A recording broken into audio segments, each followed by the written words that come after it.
We are privileged to have John McMain with South Dakota State University with us today. And I believe that rather than try to stumble over some form of introduction, I'll just leave it to Dr. McMain to introduce himself and get us started with today's webinar. So please take it away, sir. Great, thanks so much. So yeah, I'm very excited and appreciate the opportunity to present on conservation drainage. My name is John McMain. I'm an assistant professor in extension water management engineer in the agricultural and biosystems engineering department at South Dakota State University here in beautiful Brookings, South Dakota. So I have kind of two overarching umbrellas of research and outreach that I do, but they're both related to water management. So one is urban water management, and the other is agricultural water management, which in many cases means tile drainage or managing water on the landscape. And so today we're going to dive into conservation drainage. I needed a title for the presentation, so I said managing water for the future. Really, it's managing water with the future in mind.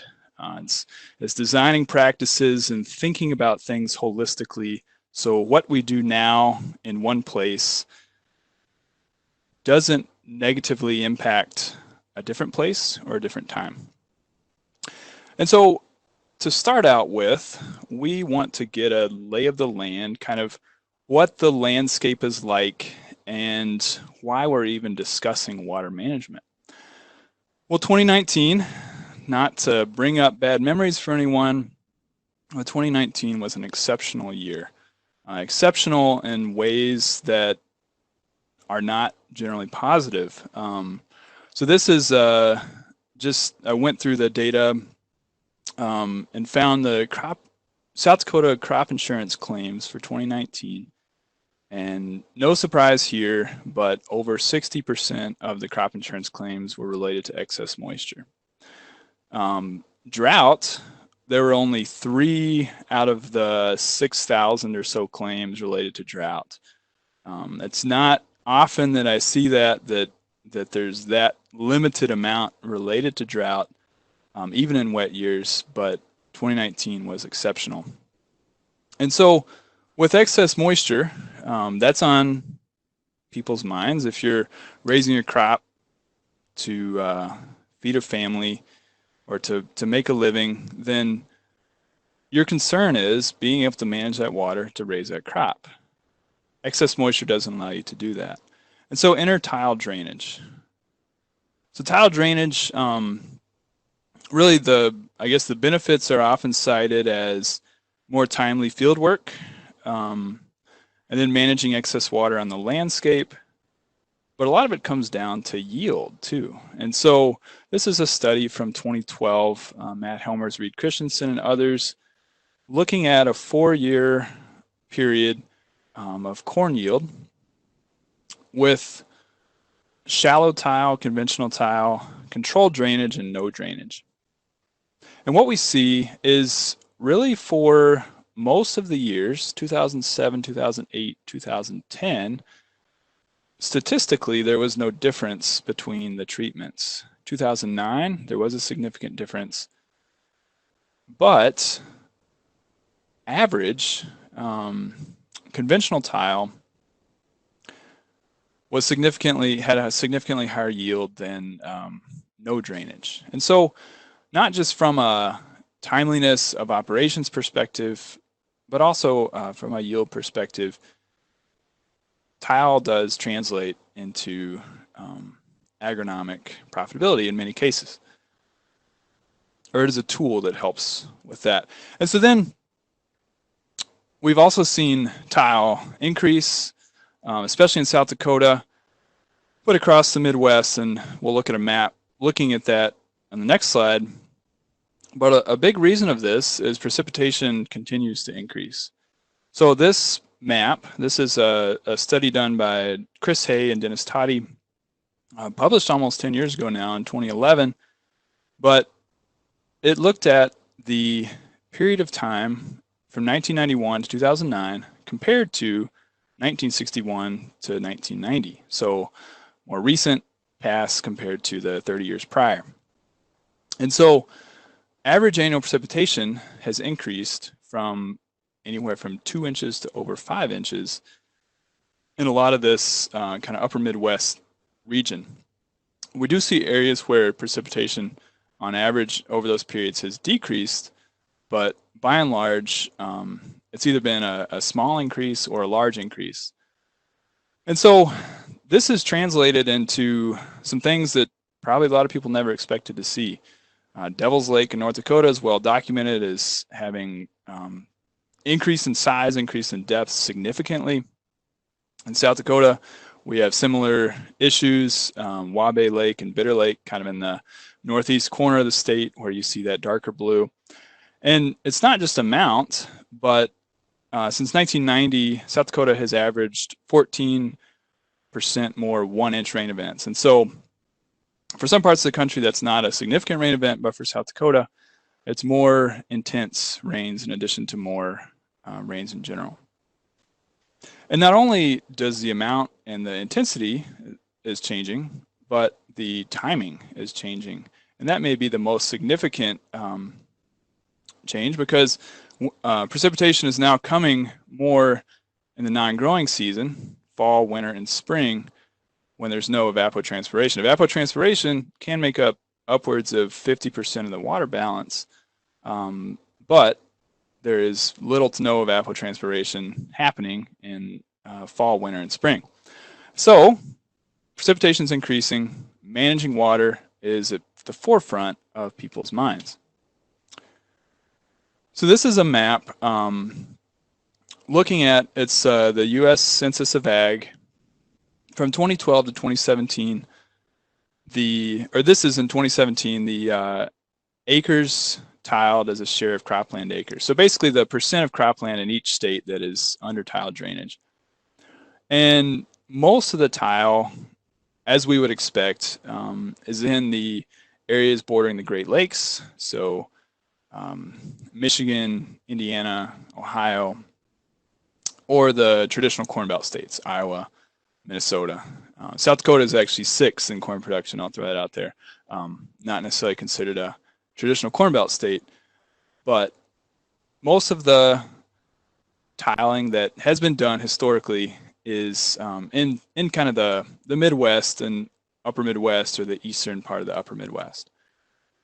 Now, this is the change in percent points, or so North Dakota, for example, went up from 0.5% of cropland acres that were tiled to 1% of cropland acres that were tiled from 2012 to 2017.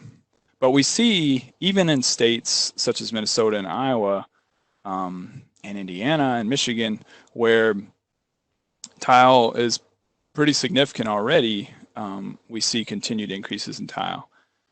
And then from a percentage perspective, areas that, or states that did not historically see a lot of tile drainage, such as North Dakota, South Dakota, had exponential increases, 109% in North Dakota, Kansas 73%, and South Dakota 69% increase. So tile is increasing, and it's continuing to increase. So it's increasing at a more rapid rate. And whenever we think about tile, one of the things that comes up is, of course, the Des Moines Water Works lawsuit. So this was in 2015, that cost the city of Des Moines, or Des Moines Water Works, $1.5 million extra, or additional treatment costs due to excess nitrate in the water. And so thinking about tile, we think about water quality. And it's not that tile is the only component that increases nitrate loss, but tile is a component of a leaky system. And so whenever we think about conservation drainage, we also think about water quality. Whenever we think about managing water for the future, we think about water quality as well. So I want to get back to this precipitation timing, because another thing related to conservation drainage is building in resilience to your system. And so I gave one stat already about increases in winter precipitation. This is another map, again, from Chris Hay and Dennis Toddy, of change in fall and then change in winter precipitation, again from those periods from 1991 to 2009 as compared to the previous 30 years or so. And again, what we can see is almost everywhere across this 4-state region, there's an increase in fall and winter precipitation. And so again, times of the year when there's little to no evapotranspiration, so managing water becomes important. But, and I don't have this here, but summer precipitation is also expected to decrease. So we're getting more in the shoulder seasons, less in the summer, and that's when we have issues like this. So this is 2017, which many of you remember was a dry year, at least in South Dakota. 2018, of course, was a difference. But let's drive this point home by looking at crop insurance claims again from 2018. So 2018, wet year, almost 35% of the crop insurance claims were due to excess moisture, expected. What may surprise you is almost 20% of crop insurance claims in 2018 were due to drought. 2018 was considered a wet year. Then we go even further. 2017 was considered a dry year with over 35% of crop insurance claims in South Dakota due to drought, but almost 20% of crop insurance claims were due to excess moisture. So when we think about so years that we consider dry or wet years, that was not the only tail of the tape. And this is data from South Dakota, but this repeats over and over across states across the Midwest. So managing excess and managing water deficit, that if we can do that, then we build a lot of resilience into our cropping systems. So this is a graphic courtesy of Dr. Chris Hay, and this just compares the precipitation and evapotranspiration. So on the x-axis, you see months. On the y-axis, this is unitless, but just looking at the precipitation versus evapotranspiration amount. So again, as we see in these shoulder seasons, spring and fall, there's a potential for drainage. We have excess moisture. But then in the summer, early June through September, we're probably going to need some additional moisture. And this is going to change, of course, across the Midwest, but this pattern is pretty solid across the Midwest. There's drainage potential in the shoulder seasons. There's irrigation potential in the growing season. So I want to just talk a little bit about when tile flow occurs. We think about precipitation versus evapotranspiration, but how does that translate to tile flow? And so this is a part of a study from the Transforming Drainage Project.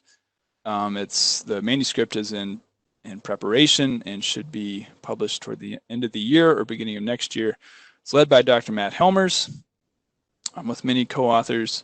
But this is looking at, it's dividing, so it's several states across the upper Midwest in addition to one in North Carolina. I believe it's 57 site years is what this data is taken from. And it's looking at tile flow and when it occurs. And so the maximum flow within each zone, and we broke it out by hardiness zone just as a proxy for climate. So in the spring, the maximum flow occurs, or in the cold zone, the maximum flow occurs in the spring. And this is expected. We get a lot of precipitation maybe over the fall, winter, and spring, but none of it can flow until spring, so that's when we see most of the flow. Now in kind of your middle zones, southeast Iowa, northwest Missouri, and then into Indiana, in the middle climatological zone, the maximum amount of drainage occurs in spring and winter. And then in the kind of more warmer climatological zone, your 6A and 8A in Ohio and North Carolina, the maximum flow occurs in the winter. And the reason I want to bring this up is, again, tile is flowing when we don't need the water. I mean, we already knew that. But how does this impact nutrient loss? So again, same study, looking at nutrient loss, and most of the nutrient loss occurs in the spring. And historically, we think about concentrations being high in the spring. Okay, if you have fall application of fertilizer or manure, if you have spring application, then that's the highest potential for loss.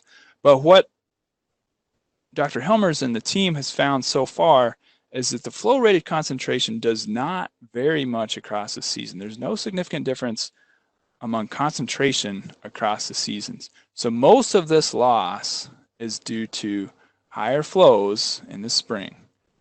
And over here on the right side, you see a group, and this is looking at each of the climatological zones, and then when the nitrogen load occurs. Again, for 4B and 5A and 5B, spring is the predominant time.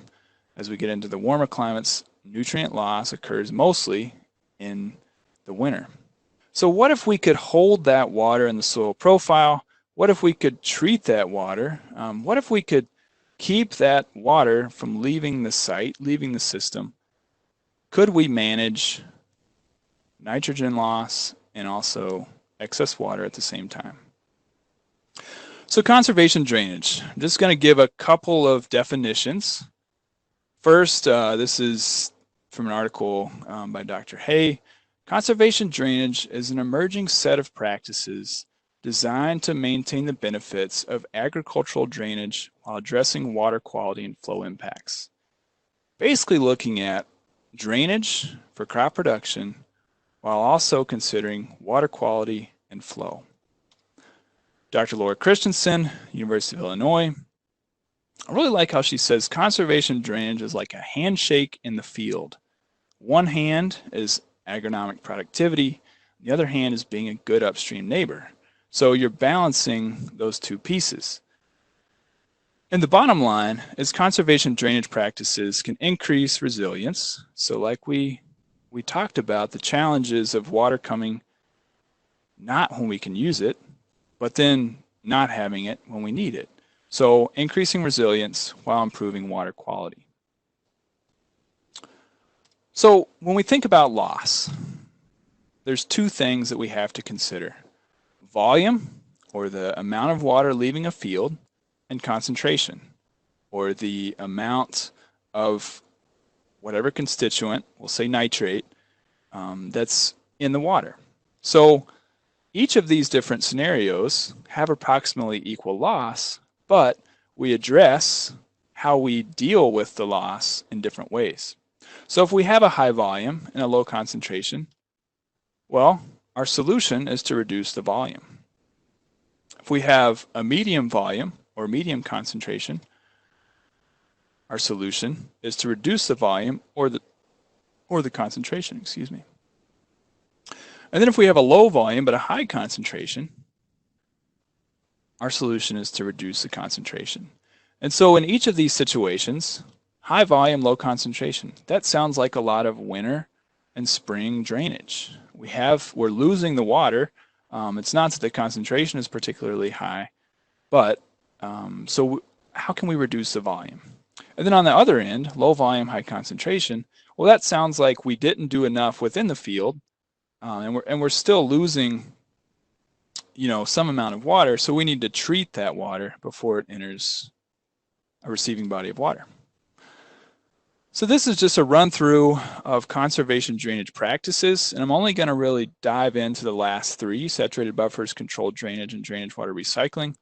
But I wanted to look at kind of the range of options. And if you look at the Iowa Nutrient Reduction Strategy or other documents, you see kind of a range of practices, either in-field or management practices, edge-of-field practices, and then kind of these others of like storing water in the landscape, making the landscape work for you, But this is kind of the range that we see. So starting up at the top, perennials and cover crops and improved nitrogen management. And the challenge with these is there's trade-offs in every one. Perennials, if you convert row crops into perennials, then there's potential for lost revenue. In fact, the Iowa nutrient reduction strategy lists perennials as one of the highest cost practices because of the fact that there's less value, there's less market for perennial crops currently than there are for conventional crops. Cover crops, there's a lot of challenges, especially in the northern parts of in the upper Midwest, related to timing. So if you harvest in the late fall, then getting in there to plant cover crops, that can be a challenge. Improved nitrogen management, this can be effective, and it can be very cost effective. The challenge is here, if you look over on the right side on the graph, that's the third from the bottom. So we're only getting about a 10% improvement, potentially, up to, say, 25 or 30% with improved nitrogen management. And it's not to say we shouldn't do it, but with all of these, and a quote that I like by Jeff Strock is, there's no silver bullet, we have to use silver buckshot. So all of these are tools in the toolbox.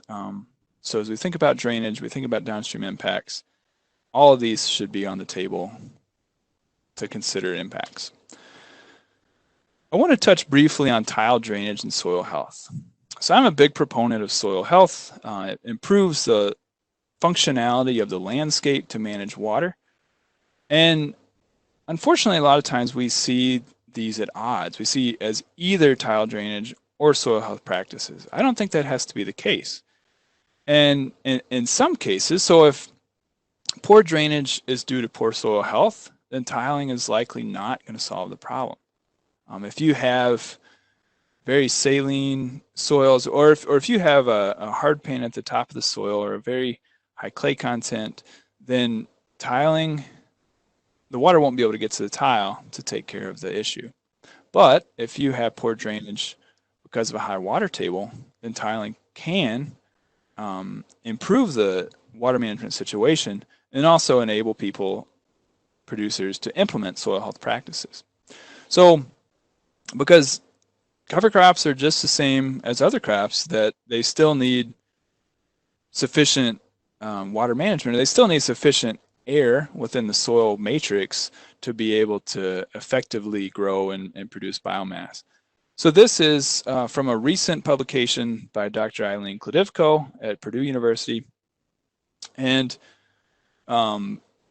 basically looking at, and this was from their research farm, 30 years of work at their research farm looking at tiled versus untiled cover crops.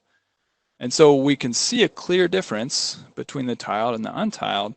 So having tile, it didn't just help management for the row crop, but it actually helped establish soil health practices. So as we move toward increasing soil health practices for nutrient and water management, we also need to think about if tile is a part of that equation. So now we'll jump into kind of the edge of field practices. I'm not going to spend much time on woodchip bioreactors, but it's a practice that has been around a while. We're kind of on the 10-year mark for a lot of implementation. And so I would say woodchip bioreactor research is kind of coming into its prime right now.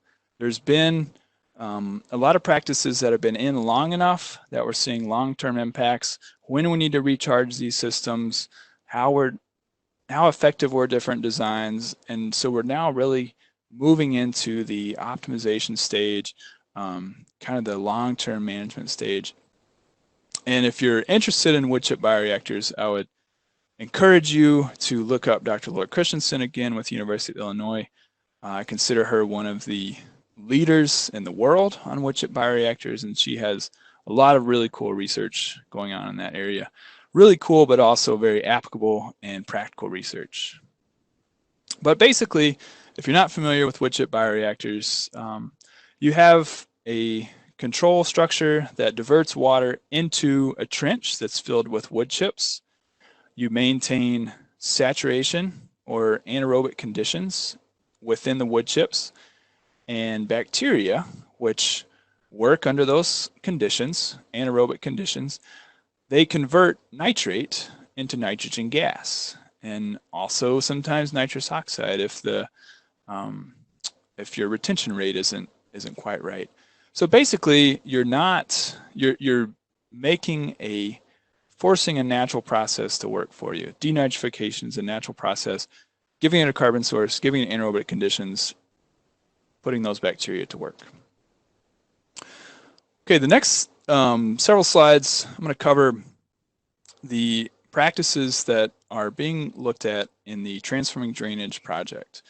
This is a project across 8 states. There's 15 lead researchers in ag engineering and agronomy and soil science and economics and social science, and we're in the last year. So manuscripts will be coming out. There's a lot of really cool products coming out, and I would encourage you to check out the transformingdrainage.org. But we're going to start with saturated buffers. So saturated buffers,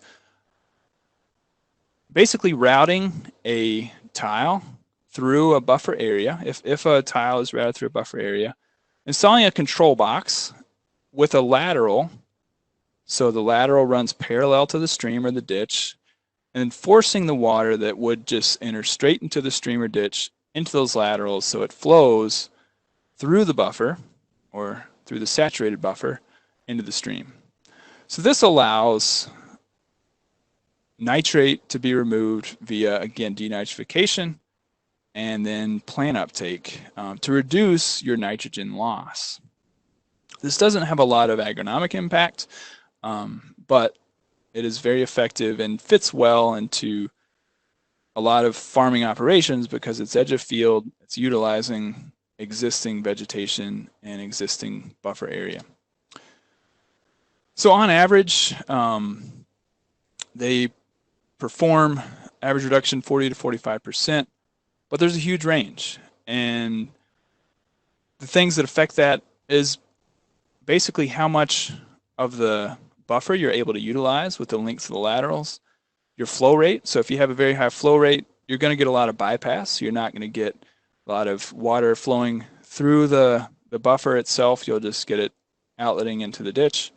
And then there's a lot of aspects about the buffer characteristics that are still being researched, such as carbon content, having enough carbon for the denitrification process to work, and then things like vegetation age, rooting depth, and things like that. I wanted to highlight this tool. This is only for the state of Iowa right now, but it's using ACPF, Agricultural Conservation Practice Framework, to identify areas along streams that would make for good saturated buffers. So building in a number of factors such as slope and the stream itself and whether it's drained or not into this tool to say this is a bad, probably okay, or a good area for a buffer. But you can get on there if you're in Iowa or elsewhere and you're just interested in Iowa and check out kind of what streams, what ditches would make for good saturated buffers. So controlled drainage. So controlled drainage has the potential to not only reduce nitrate loss or reduce nutrient loss, but also to improve crop yield. And so, again, thinking back to the timing of flow out of the tile, if a lot of it's coming in winter and spring, then holding water in the soil profile allows additional time for, again, those processes to happen. So instead of letting all that water run down the stream, you're holding that in the soil profile, you're holding it back, so you're reducing that volume. And the potential to address yield. So this is kind of a busy graph, so we're going to walk through it, give you some context. So on the, and again, this is taken from the Transforming Drainage Project, looking at those 57 site years of data that I referenced earlier from Dr. Helmers. This is the yield portion of controlled drainage. It's led by Dr. Jeff Strock at University of Minnesota, as well as several other co-authors on the project team. And so in the quadrants, quadrant one, also the x-axis is the ratio of the growing season precipitation to its long-term mean. So 1 on the x-axis means that growing season precipitation is equal to long-term mean. If you're greater than 1, so if you're over in quadrant 1 or quadrant 4, that means you have more growing season precipitation than you normally have. So that would be like 2019 and 2018. They would be in quadrants 1 and 4. And then 2017 would be in quadrants 2 and 3. Or years like that. So then the y-axis, this is the ratio of yield of controlled drainage to free drainage. So if we're above the 1 on the y-axis, that means controlled drainage had higher yield than its paired free drainage site. If we're below, then we have free drainage had higher yield than the controlled drainage site. And so what we see is under wet conditions, we do have some yield hits by controlled drainage. And a lot of this is due to management. So up to now, a lot of the recommendation has been whenever we are in spring, we lower the boards, we take the boards out, we lower the water table so we can get in, we can plant, we can do field operations, and then we put some boards back into the control structure with the idea of holding water in the soil profile. If we get any timely rains, we can hold it. That can be used later in the growing season. Now, with results that are coming out, we're looking at, okay, do we need to be more active about how we manage these structures? So if we have excess water, should we go out and take out a board?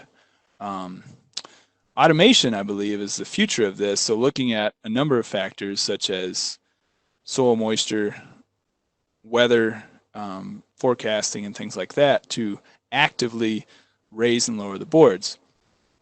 And so, but then on the other side, if we look at the quadrants 1 and 2, this is where, particularly quadrant 2, this is where controlled drainage had higher yield than free drainage. And so this would indicate that under drier conditions, so when the growing season precipitation is less than its long-term mean, then we had potential for higher yield, again, holding water in the soil profile for timely spring rains or early summer rains to be used later in the growing season.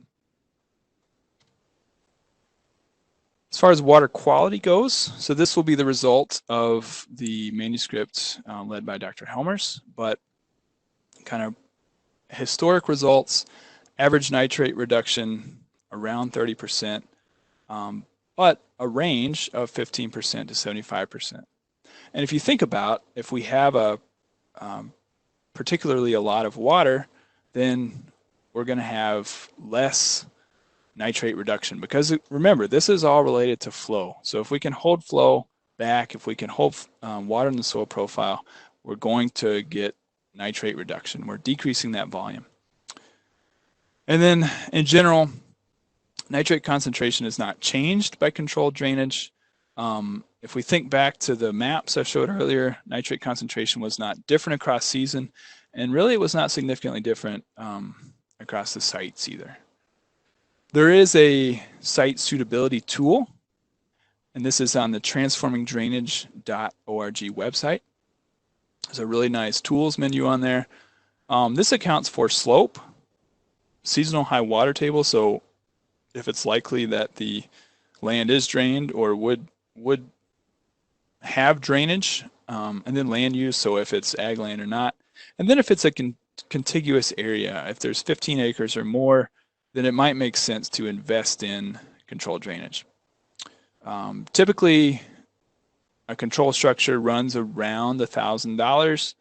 Um, I've had different contractors in South Dakota tell me that they figure about a 7% increase in cost, 7 to 9% increase in cost with controlled drainage versus just free drainage.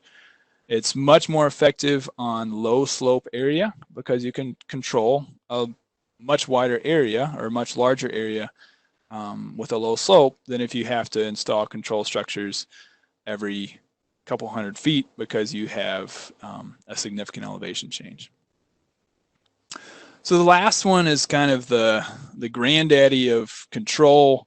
So if we think about, having enough but not too much water, well, the two pieces of that are, other than soil health, which I'll mention that a little bit later again, but if we're managing water structurally, the two pieces of that are drainage and then irrigation.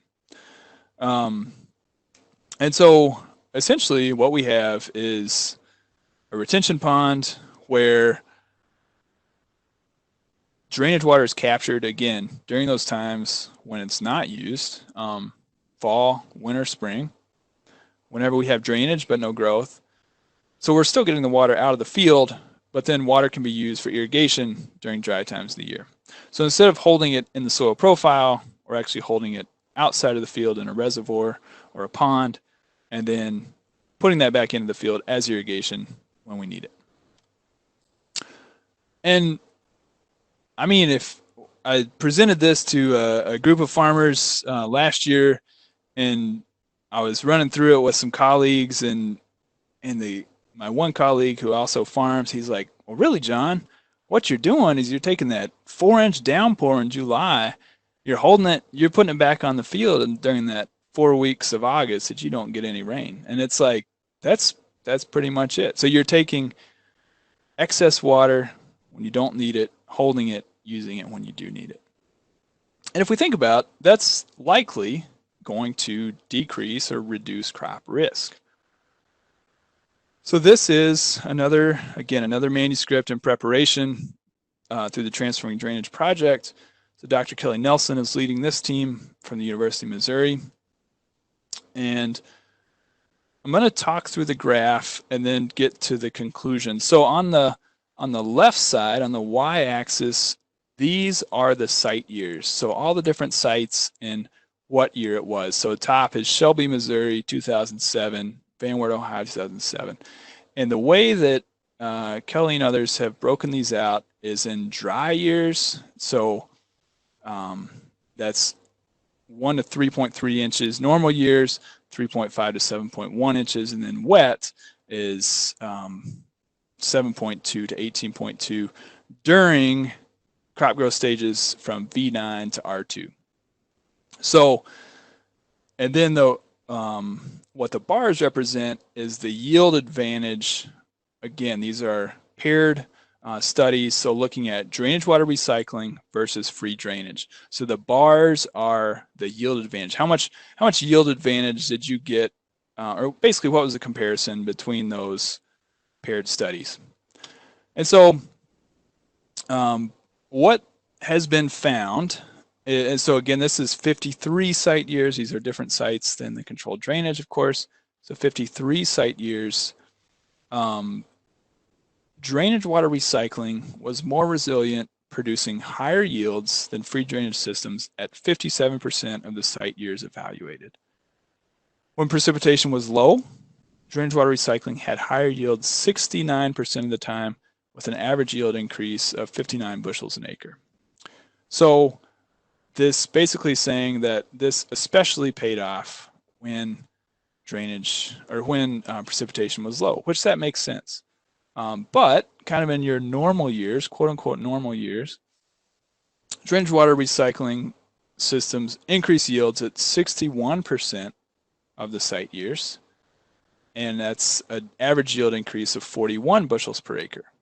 But I would also like to point out, so in the gray, so that's the free drainage yield advantage in the normal year. So in that middle section, on the lower part of the middle section in the gray versus the black, the gray bars are a lot smaller than the black bars. So there was some yield advantage to free drainage in those cases. But the majority of the, when there was drainage water recycling yield advantage, those bars are much bigger. So when you had an advantage of free drainage, the difference was not much. When you had an advantage of drainage water recycling, the difference was significant.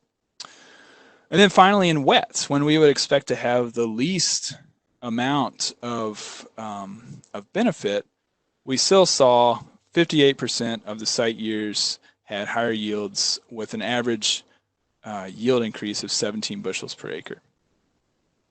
And kind of the conclusions so far, preliminary conclusions are whenever one other aspect I should mention, all of these irrigation systems are with sub-irrigation, so water coming back through the tile versus a center pivot or some irrigation coming from the top. So these are all sub-irrigation. So when you have tight soils, heavy clay soils, this practice is less advantageous. It also requires more management, more active management to make sure you don't flood the crops. You give them appropriate water when they need it. And then, just real quick, this is, instead of 16, that should be 160, that zero drop down, and 24 should be 240. That zero drop down there on the X and Y axis. So this is just a comparison of free drainage grain to drainage water recycling grain yield. And so the 1-to-1 slope, the dark line through the middle, is when they were equal.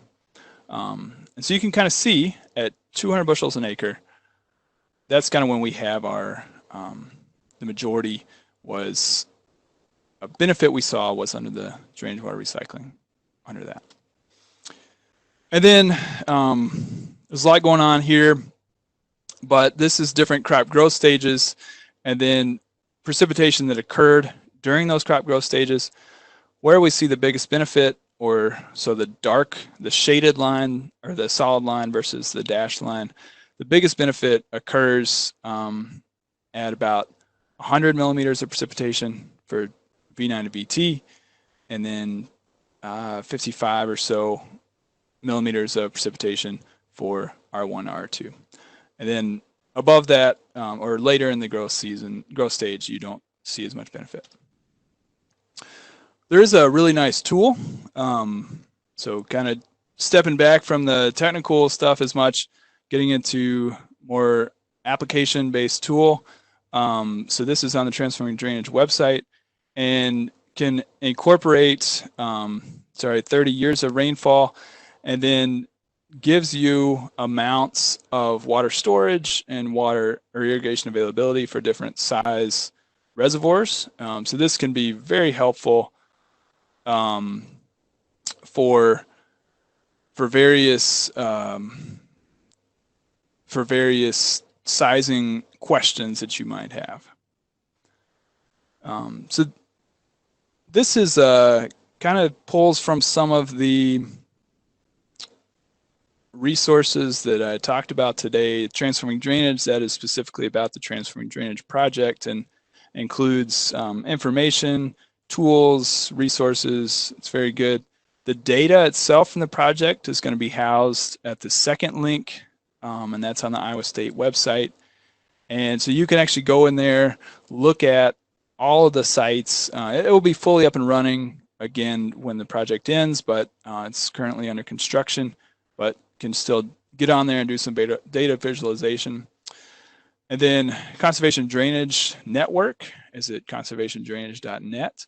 Again, this is a network of academia, universities, extension, agencies, industry that has a lot of tools and a lot of really useful resources. And then the ADMC, the Ag Drainage Management Coalition, is the third piece, and this is kind of the industry group related to the conservation drainage. So where do we go from here? Drainage is likely to continue to increase. I don't think everyone I've talked to over the last 3 years in South Dakota, even in challenging ag economic times, drainage is one of the priority investments for people, especially during wet years. Um, but conservation drainage, if we can think about conservation drainage, it doesn't just improve water quality, but it can also increase resilience. And so I want to touch briefly on soil health again. Soil health has the potential to increase the functionality of the soil. Drainage has the potential to increase the functionality of the water table. And so I don't think we can do one without the other and effectively think about conservation drainage. Or we certainly can't do drainage without thinking about soil health, I should say. But these are all tools in the toolbox. There's no silver bullets. Like Jeff Strock says, we have to use silver buckshot. So don't take the tools individually, but think of them in the toolbox. And then as practice increases yield, they start to pay for themselves, but providing ecosystem services does not currently result in financial incentive. So, and there's a lot of research going on. I'm part of some research projects looking at this, but valuing the ecosystem services that water storage and water quality provides, and then having market-based solutions to promote that. And then the one point I skipped over, practices work currently. It's like conservation drainage, drainage water recycling, they work, but we are not 100% efficient managers of water. And so there's a lot of data that we can collect that would help us make water management decisions, even day to day or week to week, but we don't currently use that. And so there are some research going on about automation, specifically at North Carolina State.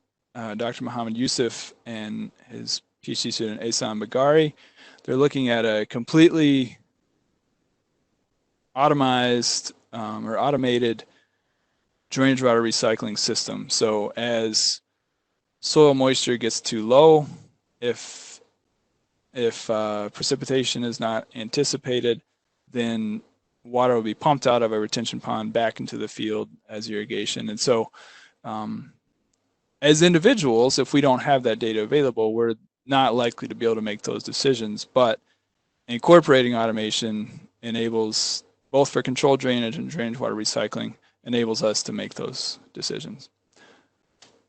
So that's all I have. Thank you so much for hanging on. It's kind of a lot to cover, but I really appreciate your attention. I am on Twitter. I'm about 400 followers away from 1,000, so I'm right there.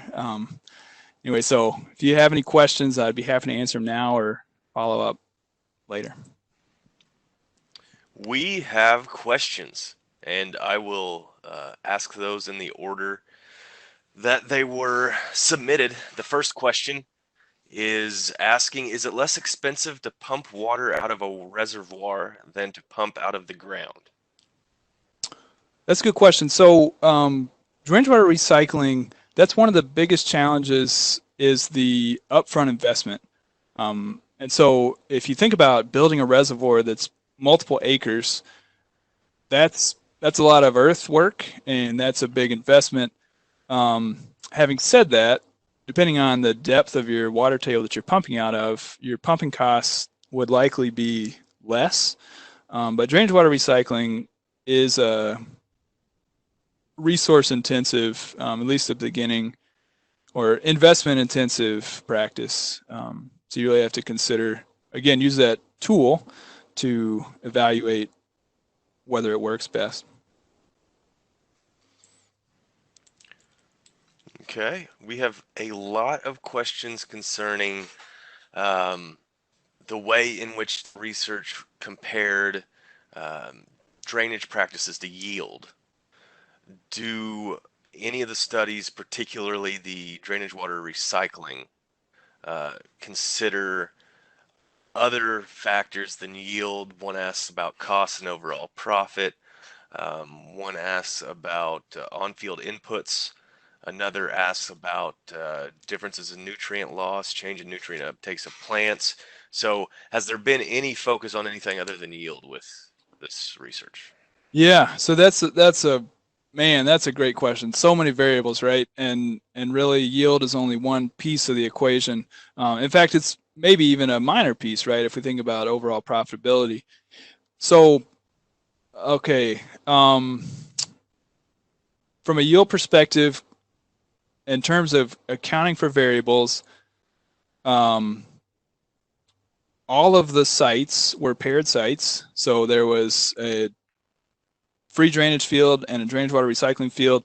So each of the pairs had the same conditions. All of the pairs across the region, or all of the sites across the region, did not have the same conditions, if that makes sense. So it was a direct comparison by site, and really there will be, when the manuscript comes out. I don't want to talk too much about it since I'm not intimately involved in the details, but that will answer all the questions.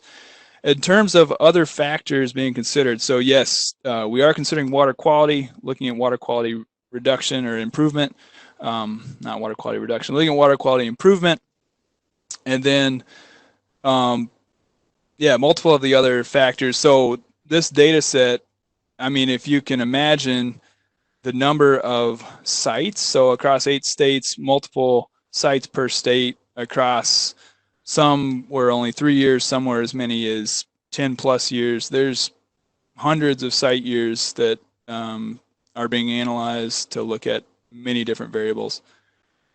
Sorry, I skipped a lot of aspects of that question, but short answer, yes. We're looking at other things too. Okay. Want to remind everybody there's a poll currently open. As you get time, go ahead and fill that out. It'll shut down in a couple of minutes here. We received one in the chat asking if you could share the title of the Helmers et al. Paper again, as concerns nutrient loss in the spring and during high flows. So that one is in preparation. That will be published probably at the end of this year, early 2021. And that will be available through the Transforming Drainage website or the Conservation Drainage website. Excellent. Next up, also from the chat, can drainage water recycling systems be hooked up to wells as a backup water source if the recycling pool is emptied?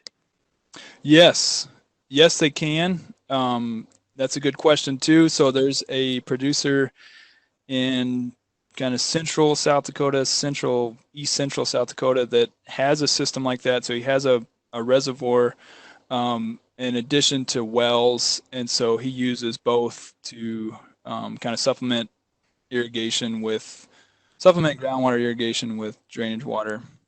We haven't been able to do any research on his site, so can't tell you much more about that. But yes, it is a practice that's used. Okay.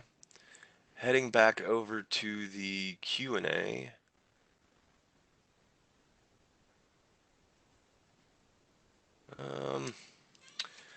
Let's go ahead and take this one. What about water management in looking at hazard mitigation and ecosystem services that result from practices that work with nature to prevent flooding or drought? Yes. Wow. That's a great one. All these have been really good questions. So if we can manage water on the landscape, if we can hold it on the landscape, whether it's through structural practices or through improved soil health, then that has benefits downstream when thinking about water quantity. We don't have any active programs with ecosystem services trading for that or valuing that as ecosystem services, but there's a lot of conversations around that topic, and specifically around the one water concept, and having downstream municipalities providing support for watershed improvements or watershed storage to help mitigate flooding. Yeah, we want to go there. Okay. As we approach the top of the hour, we'll go ahead and take a couple more questions, but do want to remind everybody that this is a series, and for the next couple of instances of this North Central Climate Collaborative webinar series, we'll be speaking with folks from Nebraska. Look forward to an invite to the August session, which will cover the Weather Ready Farms curriculum featuring Ashley Mueller with University of Nebraska-Lincoln Extension. And then in October, we'll be sticking with the state with Rick Stowell and Galen Erickson talking about animal ag, climate change, and air emissions. So excited to be able to make that announcement today for upcoming webinars. All right. Mark Hill asks, of the highlighted practices, which would have the largest water quality impact when viewed through a cost-benefit lens? It's a good question. Really, that's what we want to get to, right? Is efficiency and implementation, because there's limited resources to implement practices. Of the three, or of all of them, but mainly the three highlighted, I would say saturated buffers, because they both provide water volume reduction and they reduce concentration. But they don't provide any yield benefit. And so controlled drainage and drainage water recycling have the potential to both improve water quality, reduce nitrate load, and improve crop resilience. And so I think just from a cost to implement versus treatment, saturated buffers are pretty strong. But the total package, if you can get yield benefits, then controlled drainage and drainage water recycling are as attractive as well. Excellent. Okay. I apologize. We do want to be reticent of people's time, so this will be the last question we'll ask today. We had some excellent questions show up in the question and answer and in the chat that we won't be able to get around to. If you were asking one of those questions, you have John's email address, Twitter handle, and phone. Certainly encourage you to reach out to him to get those answers. Douglas asks, has any work been done with nitrogen losses between commercial fertilizers and manure applications? Is there a difference? Yeah, that's a good question too. These are all really good questions. So there can be. I don't want to say it depends, but it depends. And really a lot of it comes down to consideration of loss during application. So you can have a lot of loss if you apply either one at the wrong time, wrong place. If you think about the 4 R's, or you can have, really effective or nutrient uptake if you consider loss. So, sorry, Douglas, I'm not going to give you a yes or no answer, but got to be considerate during both application of both and consideration of both about loss. But both can be done, I guess, effectively and responsibly. Okay. Did want to mention that we had in the chat box, pertinent to a previous question, reservoirs have some costs associated with dredging those out at some point, assuming they eventually would fill with sediment. And I assume that would be a circumstance where you would have to factor in that particular cost, right, John? Yes. There would be less than typical reservoirs, because if you only have tile water coming in, if you don't have any surface inlets, then there's less sediment, but that is a consideration. You're going to see less siltation than a typical reservoir, though, because there's no surface runoff coming in. Excellent point. Okay, once again, we've come past the top of the hour. I apologize for not being able to get to all the questions. Dr. McMain's information is on this slide.